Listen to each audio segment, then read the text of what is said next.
welcome to the holiday season where in the US at least, everywhere you go shopping, there'll be incredibly loud holiday music, which will make you forget why you went into the store in the first place. And of course, when you go to look for, your lighting or your bulbs or whatever you need for the holiday season, you find that they were sold out at least a month ago. So today we are going to use the Wayback Machine. Well, actually, it's a time machine. I call it a Wayback.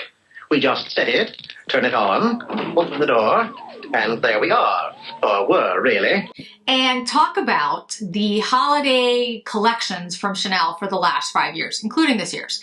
So I thought what I would do today is like a favorites from each part of the collection. I'm going to show you each collection, talk a little bit about it, but we're not going to go in depth into any of these collections because that would take forever.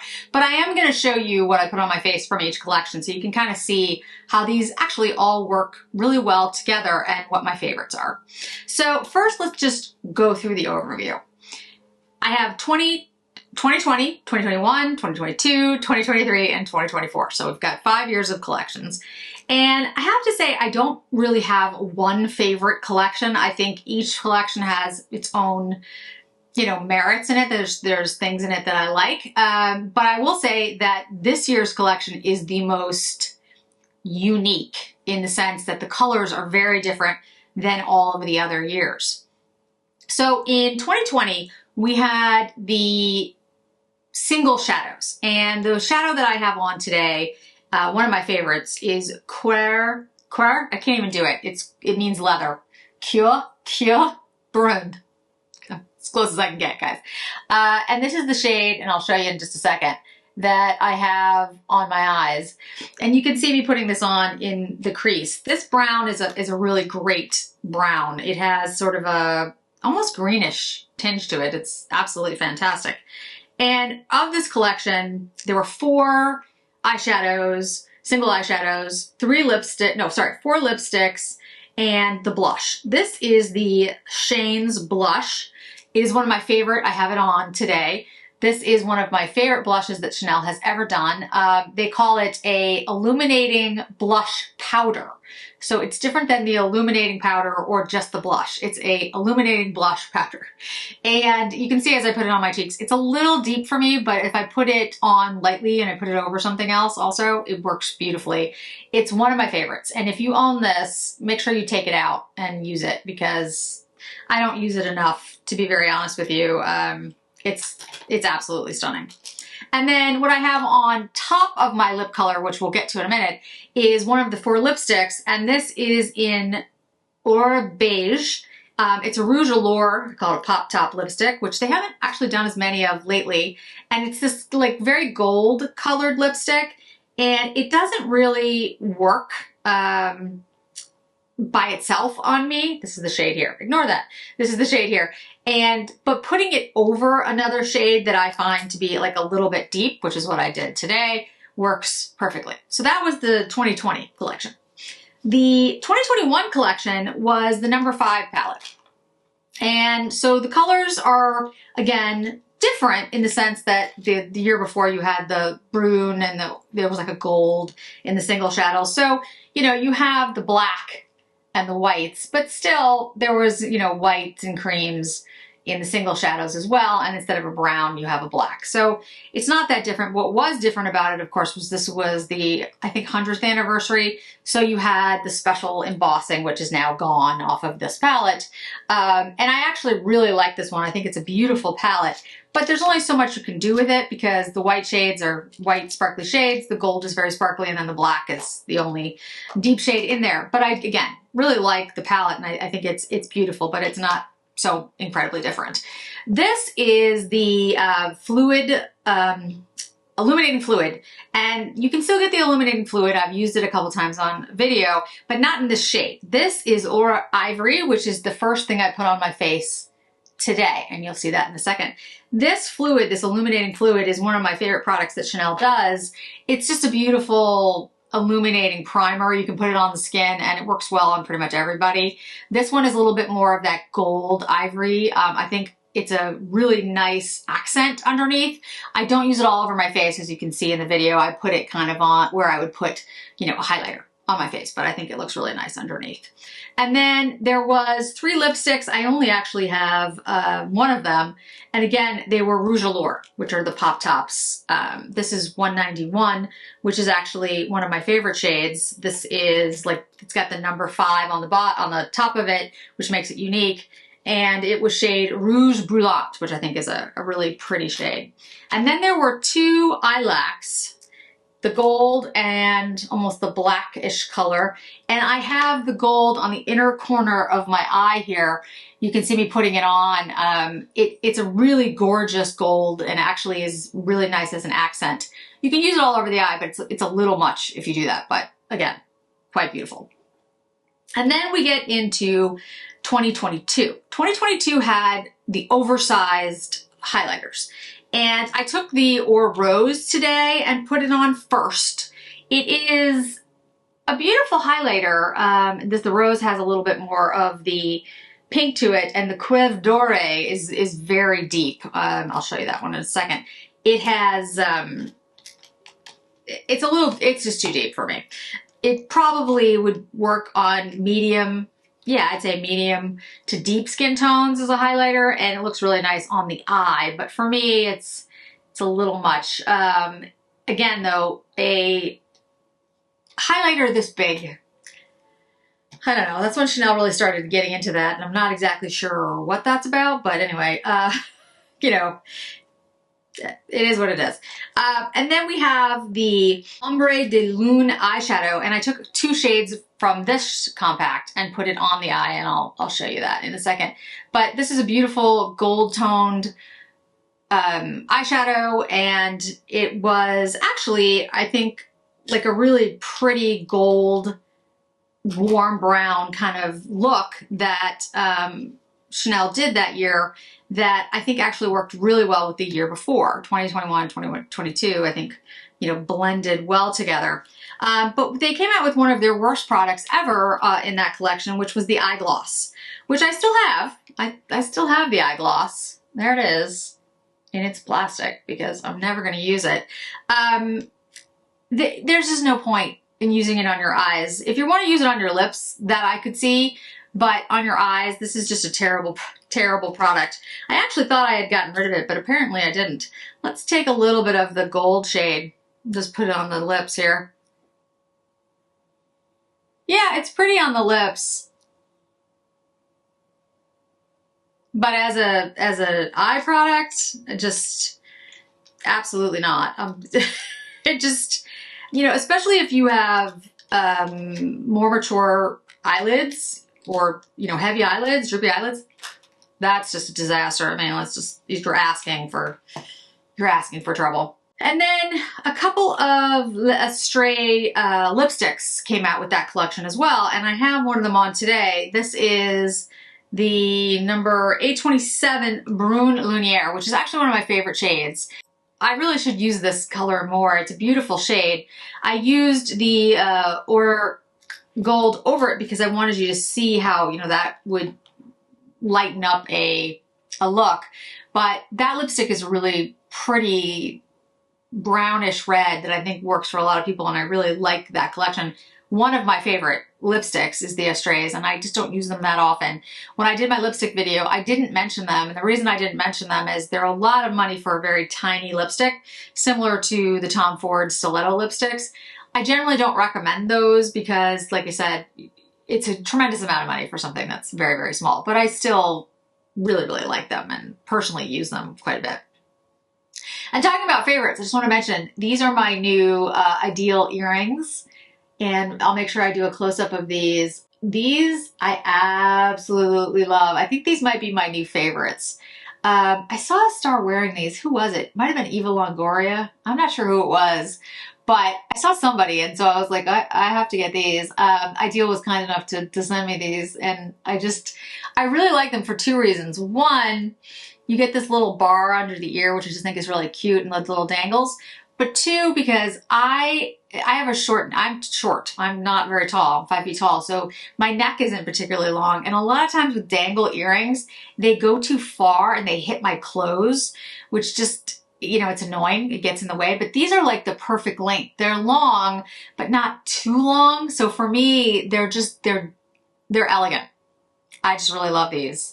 And if you haven't picked anything up from IDYL, you should take a look, because honestly, this time of year is like the perfect time to get these as gifts for someone else or for yourself. I have to say, I'm kind of obsessed with these. I don't know, I really like the design. I think they're really pretty. And IDYL has the modularity. So this is the stud that you get separately. And once you get the stud, you just can get all these separate pieces that I've showed you before, and then you can just mix and match them. So I'm a huge IDYL fan, actually.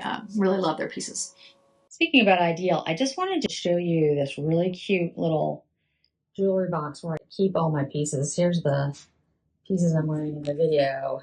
This is one of the extensions that you can put in the ear, or you can wear it as a pendant. I have it as a pendant, but you could also attach it as an earring, which I think is a really pretty piece. And then these are the hoops. They attach in the back. And then these are the other attachments that I have. This one is, I'm going to put to my second piercing as soon as the second piercing is healed.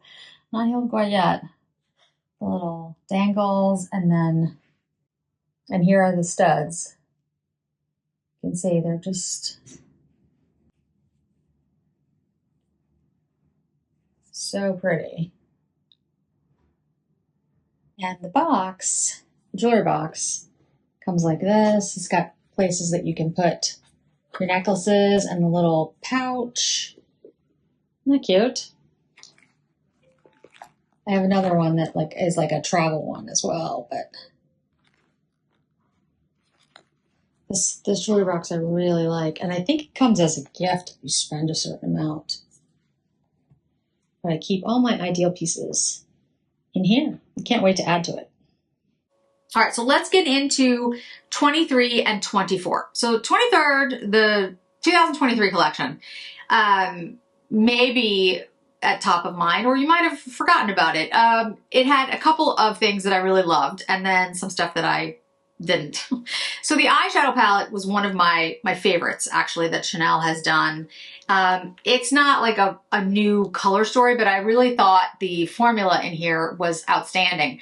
I used this shade here as liner underneath my lower lash line and my top lash line over the liquid, which I'll show you in a second.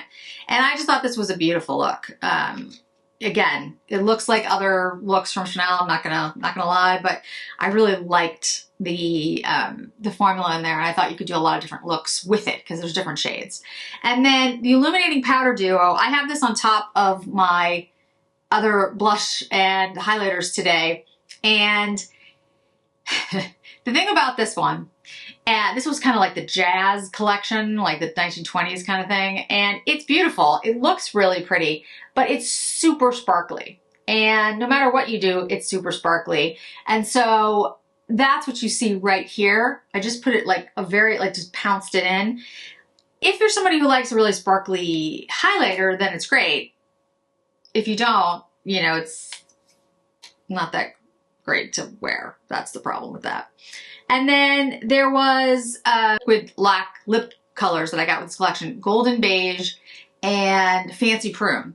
And the Golden Beige looks really, really good over other things. It's kind of like the gold that I showed you before. By itself, it doesn't look like much. But I have used this over other lipsticks and it looks phenomenal.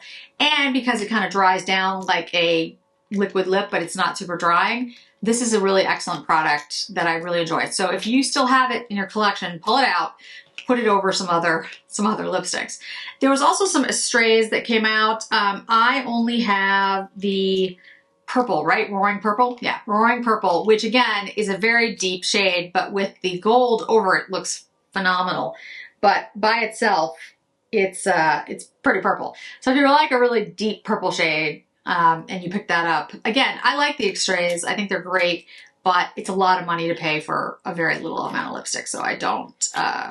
It's not that I don't recommend them. I definitely recommend them, but for the price point, you know, I get it. It's a lot. It's a lot for people to pay.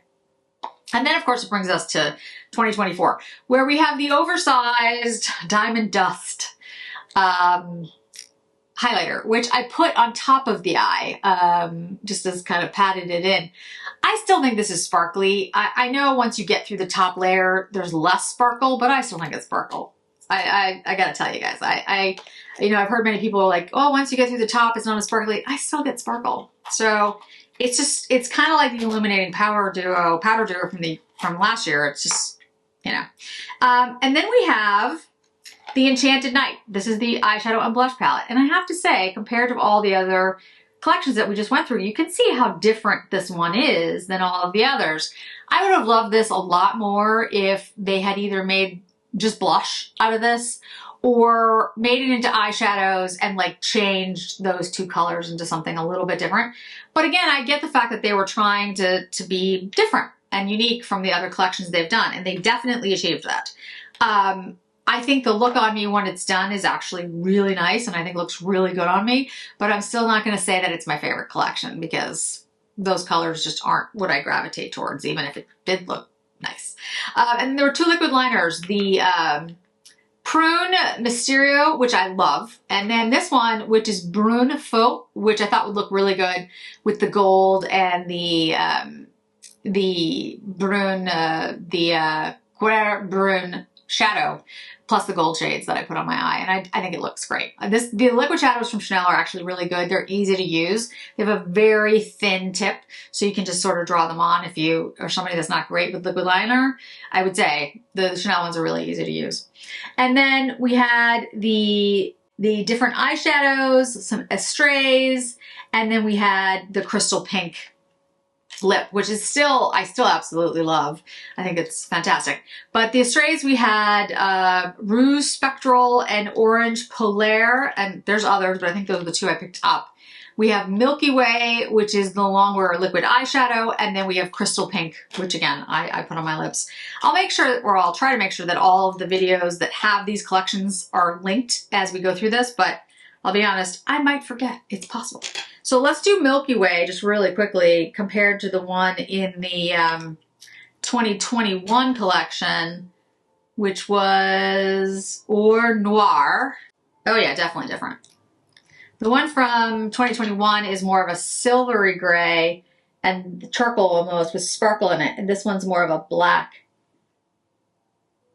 Very different shades. But they both dry down pretty quickly and they look beautiful on the eye. It's just, you have to, like with shades like this, you're really going to have to commit to a deep, sparkly shade.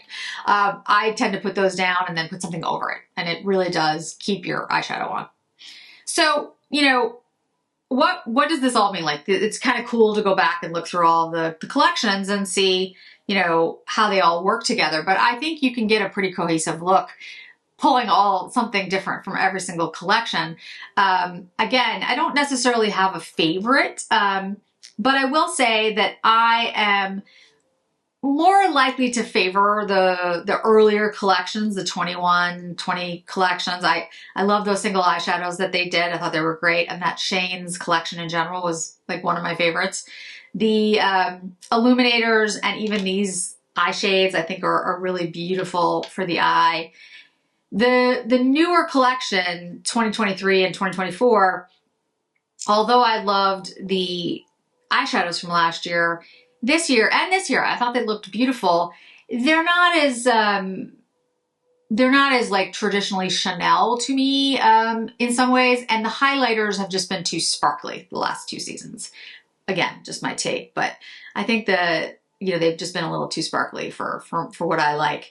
But what I would say is that, you know, Chanel in general is like with their holiday collections, although they can be quite beautiful, they don't really do special packaging other than to say they put the gold CC on it instead of the, you know, white CC or something. But there's not really anything different about the packaging in general that they do.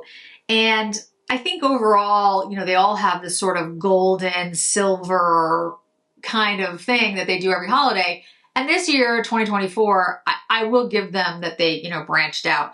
Again, not my favorite. I've heard from a lot of you that it's not your favorite either. So I'd love to hear of all the ones that I just talked about, what your favorites were. I do favor the highlighters from before. I really wish that Chanel for 2025 will come out with an illuminating blush powder like the Shane's one. I think that's a really gorgeous formula, and I would love it if they had another illuminating fluid. Maybe something with like, almost like a lavender kind of, you know, like a purple, not purple, but like that you could just sort of do like on the highlights. I think that would be really interesting, or on your eye maybe. And I'd love a color story that for holiday that maybe is not as avant-garde as the Enchanted Night, the new one, and not another gold black, because I get it, that's traditional, but maybe something, you know, with some greens, like, you know, for the holidays, you could do like an all green, like if you're thinking of, you know, Christmas as a holiday, for example, you know, the greens of Christmas, with a red lip or something, like something fun, or tinsel. You could use, you know, tinsel on the tree as a possibility. Of course, I know not everyone celebrates Christmas, but it could just be an inspiration. You could pick colors like blues and silvers, you know, for Hanukkah, that type of thing. So I just feel like I would love to see a different color story than the golds and the blacks that most of these have in them, at least the 4 years before this year. And not, you know, like I said, as different as maybe this year's. And I know I'm being very, very picky, but I would just love Chanel to return to some of the more traditional products that they had, maybe color stories, but branch out a little bit with like a holiday inspiration. We'll see what direction it takes. So I'd love to hear from you guys, you know, what your favorites are. And I hope you're pulling out these old collections and using them, because makeup does not last forever. And you can see that there's a lot of great products. So, you know, you don't necessarily need to go buy the newest thing that is out there. And also, what would you like to see for Chanel in 2025 and beyond? It's going to be an interesting year, since I don't think they have a creative director yet. So fingers crossed that it'll be somebody good. And again, don't forget to check out IDYL. Make sure the links are down below. This is the perfect time of year to pick these up. They're absolutely gorgeous. I think these are still in stock, so hopefully when I record this, they still are. Thanks so much for joining me today, guys. I really do appreciate it. Hope to see you in another video really soon.